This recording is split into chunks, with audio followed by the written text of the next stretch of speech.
Bom dia, turma. Eu sou o professor Márcio do Carmo e vou iniciar mais uma aula com vocês aqui. No caso de vocês, alunos do oitavo ano, a primeira aula virtual.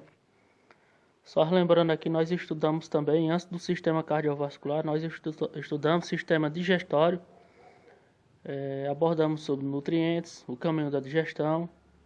Vocês podem dar uma revisada no livro didático de vocês, ou fazer simplesmente uma pesquisa sobre esses assuntos, porque eu vou passar uma atividade avaliativa e essa atividade vai estar disponível no link depois para vocês, onde vocês poderão acessá-la. E nós paramos antes da pandemia no sistema cardiovascular. Então, o sistema cardiovascular ele é composto pelo coração, ele é composto pelos vasos sanguíneos, é responsável pela circulação do sangue no organismo, inclui além do sangue, os vasos sanguíneos e o coração. Lembrando que vocês podem acompanhar esse assunto no livro de vocês, na página 38. O coração, por exemplo. O coração ele é um órgão que impulsiona o sangue e mantém circulando por todo o corpo. É uma estrutura muscular, ocada, com espaços internos. Tem um tamanho aproximado aí, mais ou menos do punho da sua mão fechada. Bombeia o sangue para todo o corpo. Apresenta 4 cavidades, que é o átrio direito, o átrio esquerdo, o ventrículo direito e o ventrículo esquerdo. Existem paredes internas no coração, paredes musculares, formadas por músculos potentes, que é o chamado miocárdio. Externamente, o coração é revestido por uma membrana chamada de pericárdio. O tamanho do coração ele também vai depender do sexo, da idade e do estado de saúde da pessoa. Então, aqui ilustrando a imagem do coração. Essa primeira cavidade aqui é o átrio direito. No caso, na imagem, está representado por aurícula direita. Observe que acima do átrio direito existe uma veia cava superior. Essa veia cava é por onde retorna todo o sangue da grande circulação, retorna aqui, o sangue pobre em oxigênio e rico em gás carbônico.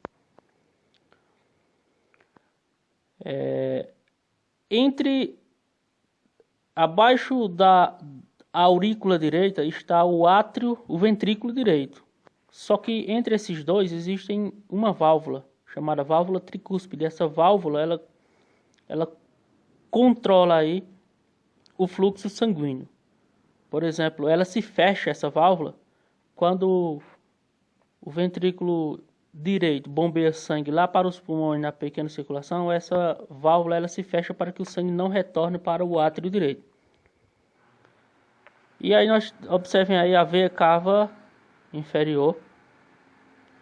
Bom, do outro lado da região esquerda está a aurícula esquerda, também conhecido como átrio esquerdo, e abaixo dela está o ventrículo esquerdo.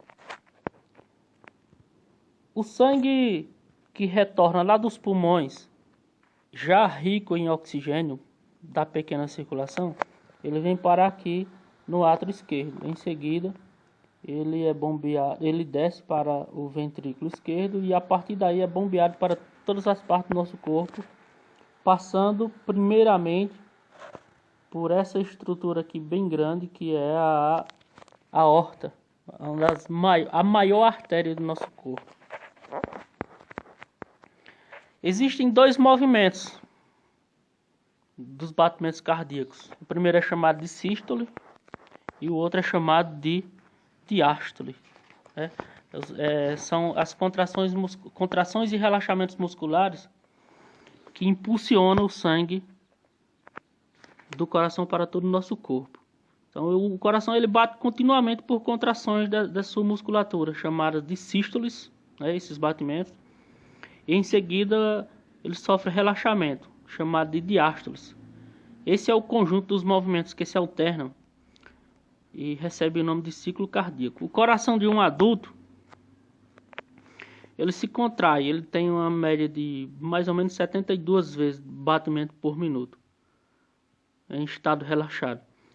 Eu fiz essa experiência com vocês sobre os batimentos cardíacos com os alunos do 8º ano tarde. Alguns alunos deram 80, outros 90. Aí eu solicitei que eles corressem.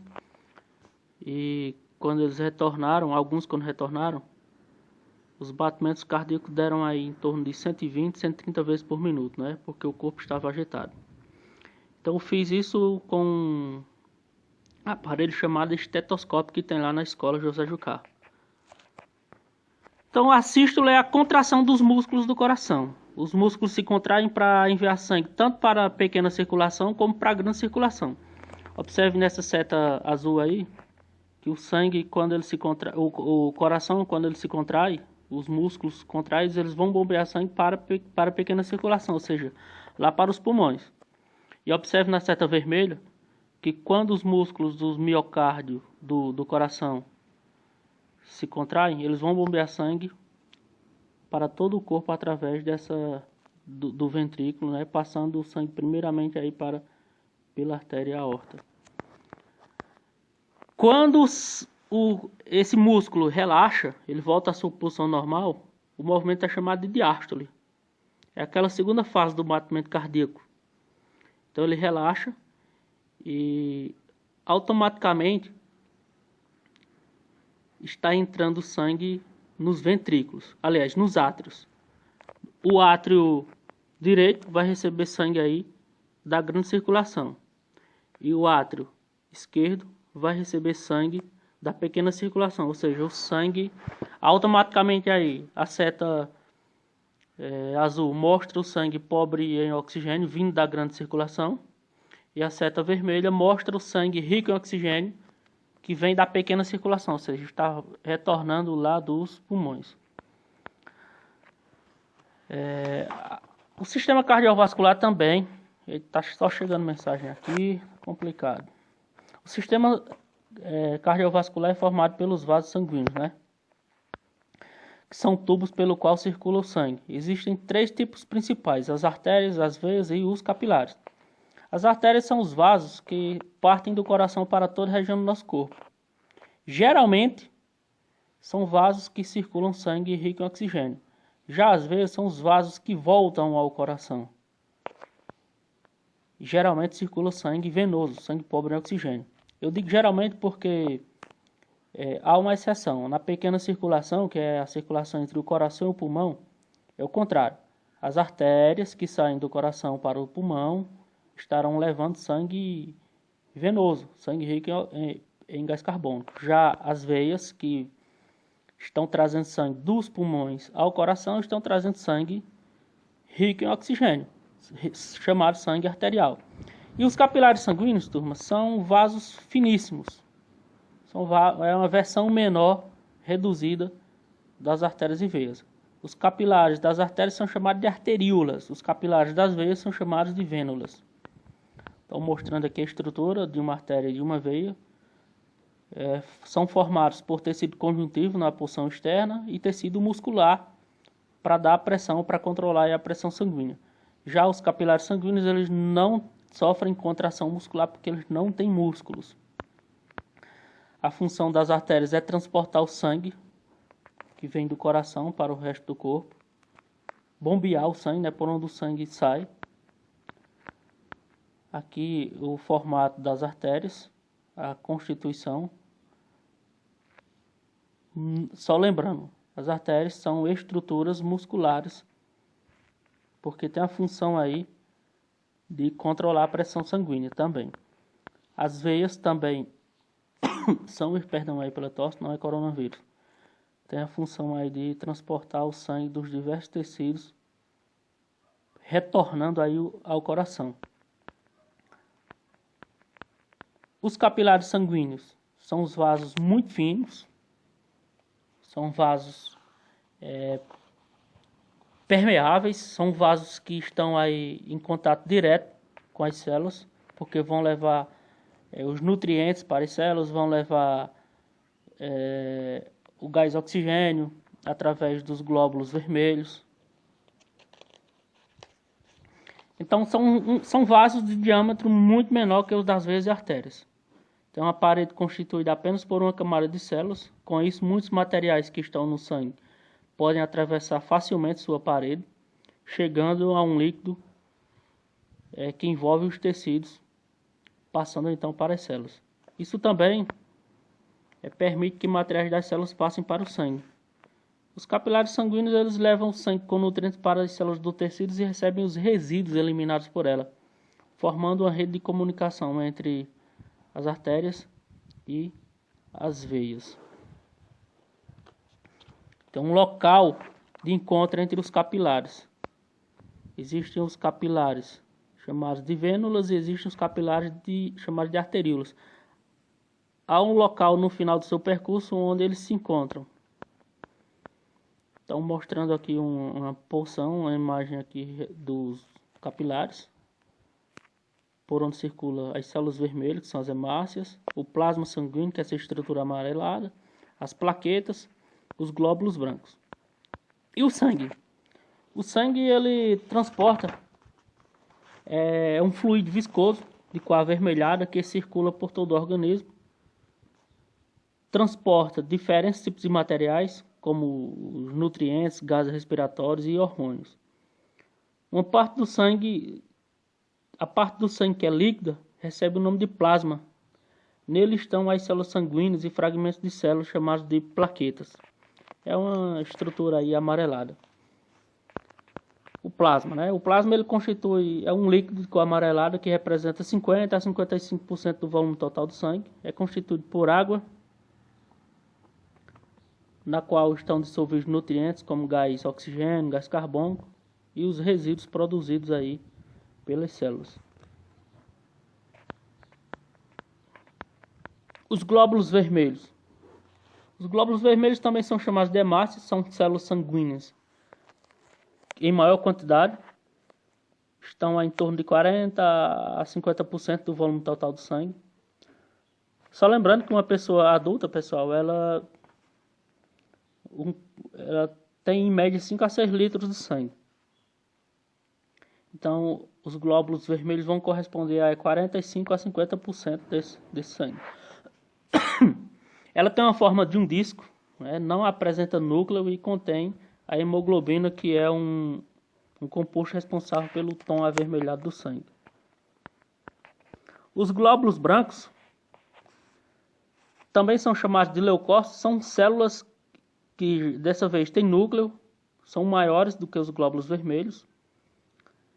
Estão em torno aí entre 5 a 10 mil por milímetros cúbicos, em condições normais. Essas células têm a função de defesa contra agentes estranhos ao organismo, como bactérias, vírus e outros materiais tóxicos. Ou seja, quando o nosso corpo recebe a presença de algum desses agentes estranhos, o nosso corpo ele produz os anticorpos, os glóbulos brancos produzem anticorpos e fica ali com aquela memória, com aquela lembrança. Quando esse invasor voltar novamente, nós já estamos aí com as defesas prontas.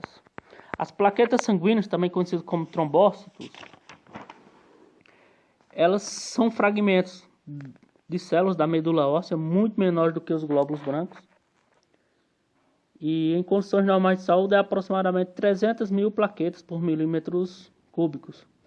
Tem uma duração aí de 5 a 9 dias. Essas estruturas estão envolvidas diretamente na coagulação do sangue.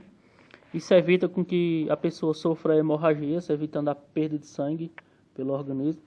Por exemplo, quando a pessoa está com dengue, uma das coisas que ocorrem é a diminuição das plaquetas. Por isso que é muito perigoso aí em qualquer corte ocorrer hemorragias quando se está com dengue. O sangue fica mais fino, como diz o povo, né? Fica menos viscoso. Então é importante aí as plaquetas. Aí, pessoal, existe só demonstrando aqui a grande circulação e a pequena circulação. A pequena circulação é aquela que ocorre entre o coração e o pulmão, onde o coração vai bombear sangue para o pulmão para deixar gás carbônico, receber gás oxigênio. O sangue agora oxigenado volta para o coração e desemboca inicialmente no ventrículo direito.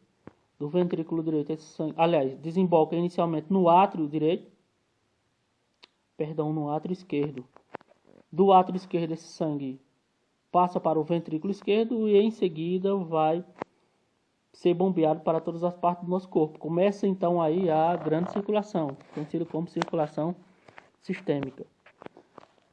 Então o sangue agora ele vai deixando oxigênio em todas as células para que ocorra a respiração celular e automaticamente ele capta o gás carbônico liberado por essas células na respiração celular. Agora, pelas veias, o sangue retorna ao coração e vem diretamente para a veia cava, né?